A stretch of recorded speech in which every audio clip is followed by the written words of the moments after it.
This episode is brought to you by Schmucked Up, a premium, small batch beard care brand offering you amazing quality beard care products. From oils and balms to brushes and combs. With the small number of ingredients in their products, you can be assured there's nothing in there that will damage your beard. I personally use Schmucked Up, and I can honestly say it's a great product. And ladies, beard balm isn't just for men. You can also use it to tame the flyaways. Go to schmuckedup.com and use code HANDBOOK to get 15% off and order yours now. Link in the description.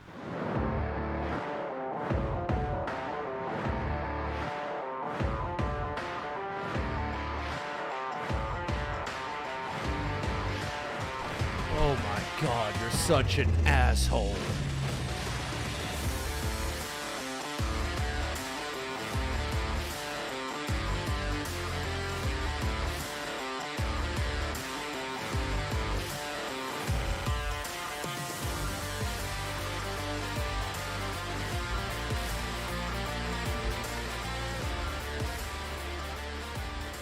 Hey, and welcome to today's Am I the Asshole episode. This one, we're on Am I the Asshole 12, and I just want to thank everybody for just listening overall. It's absolutely fantastic, and I greatly appreciate every single one of you. So this one here that we're going to get into now is called Am I the Asshole for Not Wanting My Kids to Play in Dog Shit? No, dude. Who the fuck wants their kids to play in dog shit? But you know what? Let's get into it. The other day, I let my two young kids play in a kiddie pool out front. I've got a fake grass lawn. A guy walking his dog stopped, let his dog shit in my yard. Baffled, I just say, "What the fuck?" He goes, "I'm cleaning it up." I clean it up every time my dog poops here. I tell him I don't care if you clean it up. My young kids play in the grass like they are now. And I don't want them to playing in dog shit. Naturally, you don't want your kid playing in dog shit. What are you, a fucking barbarian? Come on. He says he always picks up his turds and nothing is left behind. I'm like, there is still poop residue and your dog peed. Are you spraying my yard down? He, of course, says no. I say, don't ever let your dog do its business here again. He just stares at me. I continue. I don't have a dog. I don't want dog problems affecting my life. He says you could have just asked nicely, asshole, and says some other mean things.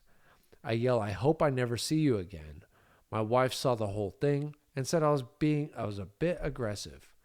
Especially with the kids around. Am I the asshole? Yeah, the way you handled that. Edit, this blew up. There is no wildlife where I live. Yes, there is. You just don't see it. I don't have squirrels, deer, foxes, whatever else. I put up spiky things for birds not to shit up my yard. I put cat prevention stuff down to deter cats, so yes, I don't like it when wild animals shit in my yard either. You sound like a fucking bitch. Look, check this out, dude. It's gonna happen whether you want it to or not, and the way I look at it is just go out there and spray your fucking yard down. Maybe don't be such a cunt when a dude's dog takes a shit in your yard. I understand not wanting your kids to play in dog shit. I get that, but it's not like dudes leaving shit in your yard. And I don't know if you're like a germaphobe or something like that, but get the fuck over it. Stop being a cunt about it, because I guarantee you dogs are shitting in your yard whether you like it or not. This one's called Am I the Asshole for Forcing My Daughter to Gut a Fish? Forcing? That's a strong word, isn't it? Anyway, it says, am I the asshole for forcing my daughter to gut a fish? I, 38, have two daughters, 13 and 10. They are wonderful, and when I was growing up, I had to learn a lot of life skills. My wife and I have been teaching them life skills such as cooking, cleaning, and car maintenance, which is very smart of you. I'm going to back you on that one. My oldest is older, obviously, so so she gets much more hands-on experience. This summer we went camping, and she had to make the fire and tent. Get the feel for it. We went fishing but didn't catch anything. I went to port and I bought a few whole fish, not gutted. We live on the ocean, and this is a life skill. It's common to buy fish whole. If she wants to eat fish, she needs to know how to gut them. Took it home and was going to teach her how to process a whole fish. I think this is important to do and understand. It's a fish, and she was grossed out, naturally. But I made her do it, and then we cooked it. She went to my wife telling her I forced her to gut a fish. This resulting in an argument about forcing the kids to do stuff, but it's a life skill, and we force them to learn how to cook and do laundry, so I don't see the difference. She is mad at me, and so is my oldest. Maybe the fish gutting was a little much. I do commend you for teaching your daughters how to do general car maintenance, etc. But maybe the fish gutting could have waited until they were just a little bit older. Hey, if you're listening or you're watching on YouTube, do me a huge favor. Subscribe, like, comment, share, whatever.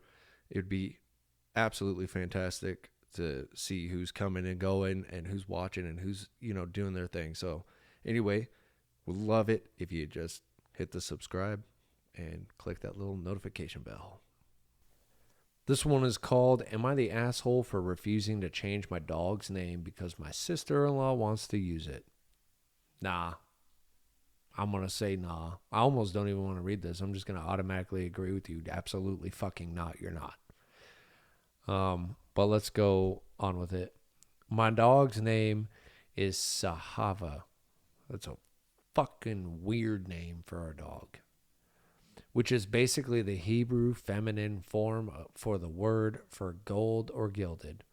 I've had her for 6 years. My sister-in-law is pregnant with a girl and now apparently wants to use the name in honor of her grandmother, who also had a Z name. However, she let my husband know that she was, quote, uncomfortable having her daughter share the same name as a dog, and then asked if we wouldn't mind changing our dog's name, to which we said absolutely fucking not. Good on you. She knows her name. Her recall is trained in her name. We like her name. So now she's freaking out and saying that it doesn't matter. It's a dog, not a person. She can go fuck herself. We're right there, 100%. I understand it's a dog, but goddamn, dogs are man's best friend for a fucking reason, and they are to be treated as such. Humans don't deserve dogs. I digress. Your sister-in-law's a cunt. Anyway, to which we said absolutely not. Oh, wait, hold on.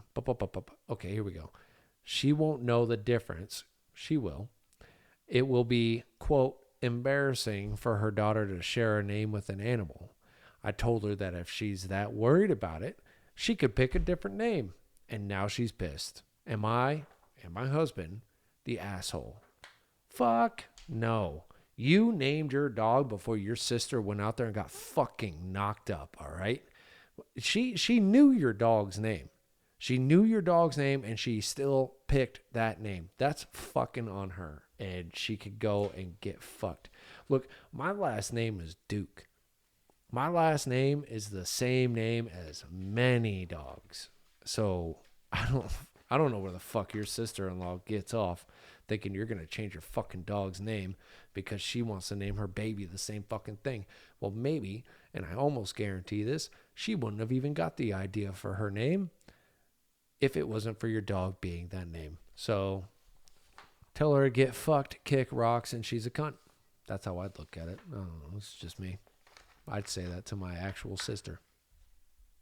Anyway, not the asshole. 100% not the asshole. Keep your dog's name.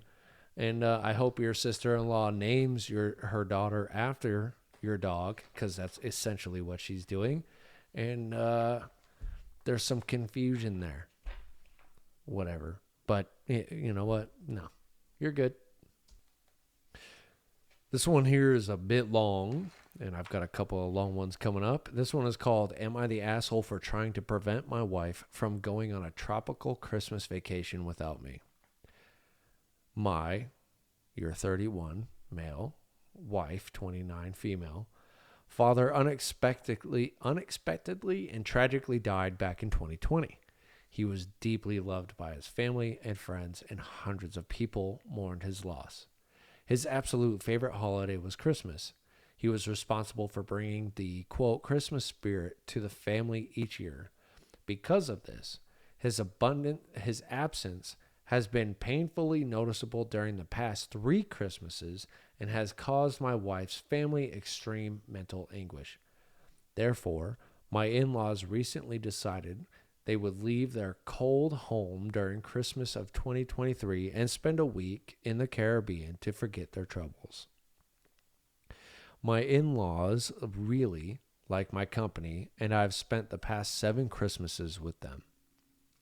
I have been invited to join them on this trip, but I am a fighter/EMT, and it is impossible for me to leave my job for 8 days during Christmas.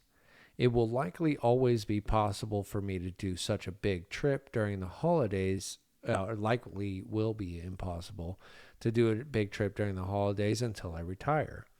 My in-laws understand and are saddened that I can't get off work, but have decided to still go on vacation without me. I believe the vacation is a bad idea. It seems as though they're running away from their grief instead of dealing with it in a healthy way, such as therapy, which so far all have refused to participate in. I fear they'll still all be miserable and sad on Christmas, but with a change of scenery. That's the way I look at that. I originally tried to be understanding of this trip, but a very close friend, 31 female, of mine said that her leaving me behind was, quote, fucked up, which caused me to think a lot more about it. After a few weeks, I finally told my wife that although I knew she was trying to help her mother escape her sorrows, I felt somewhat abandoned and angry since she knew I would never be able to join her on this trip in the first place. I also told her that I felt that this trip was completely in vain and would not achieve any desired results. I asked if there could be a compromise, or if the Caribbean really was the only way to cure this sadness. It's not. I was told that I should be more supportive and this trip is just a, quote, one-time thing, and that there was no alternative solution to the problem. I said that I didn't like that answer, but was told that this was, quote, just the way things are, and there's nothing more that can be done. I should point out that I can have a likely will spend Christmas with a very close friend and my father's family, who all live nearby. So it's not like I'll be left entirely alone for the holidays. However, it's still a bummer to be left behind by my wife on Christmas for a non-urgent reason. I also worry that this could turn into a tradition and that my wife might choose to leave the country each year, leaving me behind every Christmas for the next 25 years until I retire. I don't feel like I have any way to fix this problem, and I have no way to fight it except to say, please don't.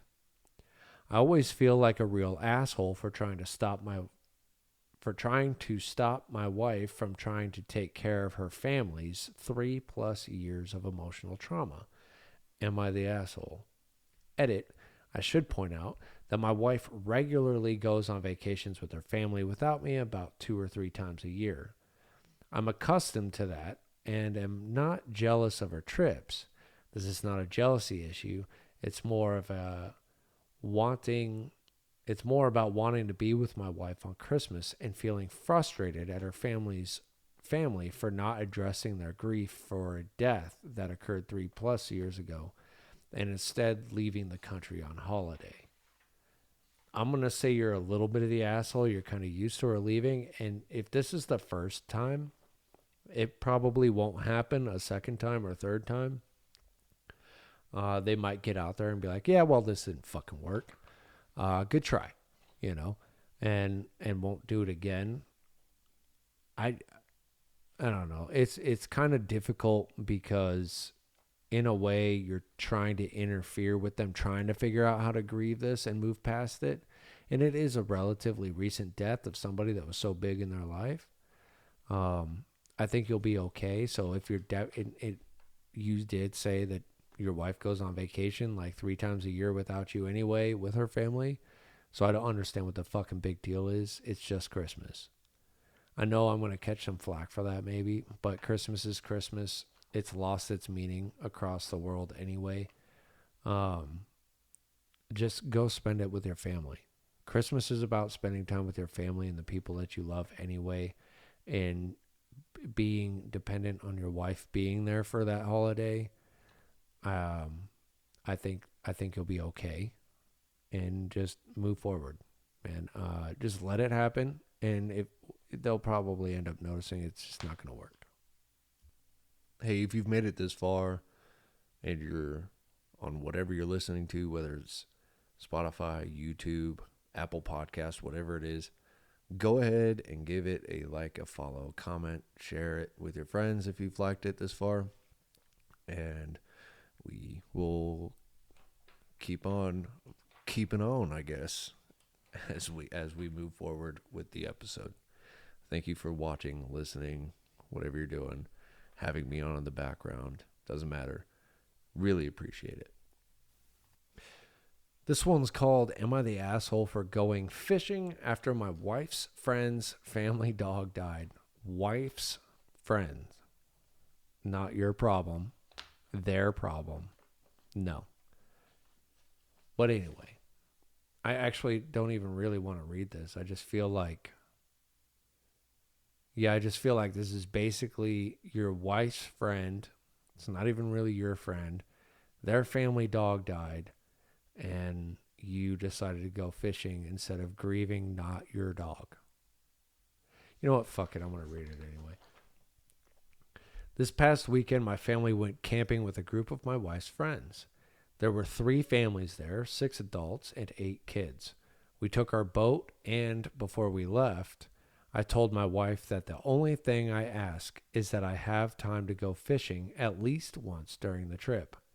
I told her I would take the kids tubing, take people on leisurely boat rides, but that I want to go fishing at least one of the 3 nights we are there. I don't think that's too much to ask for. I love to fish, personally. When I say at night, I mean at night.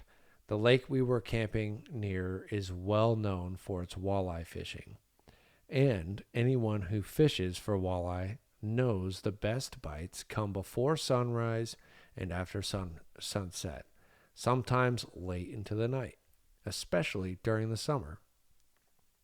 And after talking with a few locals, they said the nighttime bite has been very good recently, so my plan was to spend the night taking people out on the boat, and at least one night head out and do some night fishing. The first 2 nights I didn't get a chance to go out fishing because the other families had game nights planned, and my wife wanted me to participate.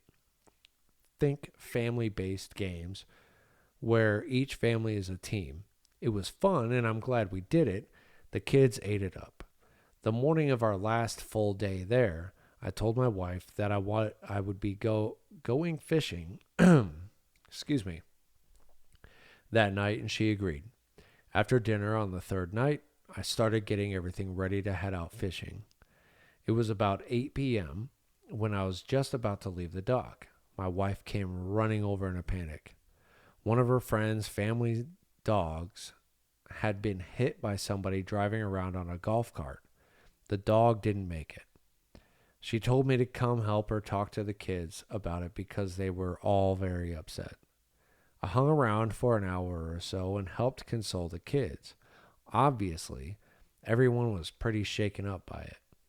The kids of the family with the dog wanted to do a funeral service for the dog, so I stayed for that too. By the time that ended, it was 9:30 p.m. The adults got the kids settled in with the movie to try and calm them down. So I told my wife I was going to head out fishing. She immediately got mad and asked me how I could even think of fishing after what happened. I told her there was nothing else for me to help with and that I was looking forward to fishing the entire trip. I reminded her that she agreed it was okay, but she said that things changed and it would look bad if I go fishing while everyone else is helping her friends grieve. I told her that I had done the family thing the entire weekend and that I'm sorry about what happened, but that shouldn't mean I have to give up the one thing I wanted to do for myself. She just turned and walked away without saying anything. I ended up fishing for a few hours and everyone was asleep when I got back. My wife barely spoke to me the next day and the entire ride home. She told me I made her and myself look bad by leaving like that when everyone else stayed to help. There's really nothing you could do after you bury the dog, and I'm assuming it's a Chihuahua because a fucking golf cart took it out. So check this out. I personally don't think you're the asshole, and neither does the community. That's weird. Normally, people are very weird and biased about what they choose to be an asshole and not the asshole. In this case, I'm assuming you had everybody that is a fisherman comment or like this and say you're not the asshole. So I don't think you're the asshole. It's not your dog. It's somebody else's dog. You didn't have to console your own kids on this shit. And I don't know, man. I think you'll be okay. I think your wife's going to be mad at you for a little bit. You're going to be in the quote doghouse, if you will. But other than that, I think you did what you wanted to do, what you had gotten an agreement from. It's not your dog. You don't have to console your kids or your wife. And, you know, I think you did the right thing, even just staying to do the funeral service and everything like that. I think you went above and beyond in that note. So you going fishing when all the kids go to sleep, which are the main people that need consoling, I think you're fucking fine. I think your wife's overreacting just a little bit. I don't think it made you look bad at all. All right, so this one's called "Am I the Asshole for Choosing My Brother's School Bully over him for my wedding?" Yeah, Dick. Yeah, the fuck you are. I don't even know the whole story yet. Yeah, the fuck you are. Oh, it's your goddamn brother, dude. My brother in middle school had a bully, Max. School kind of sucked and didn't do anything about it. I am 4 years older than my brother and Max.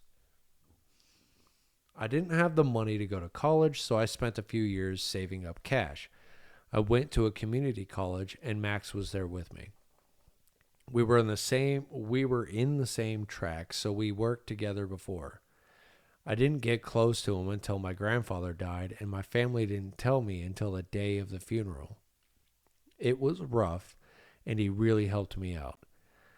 I brought up his bullying, and he told me he will send a letter to apologize. My brother got it and basically said I don't forgive him, which is his right. Agreed.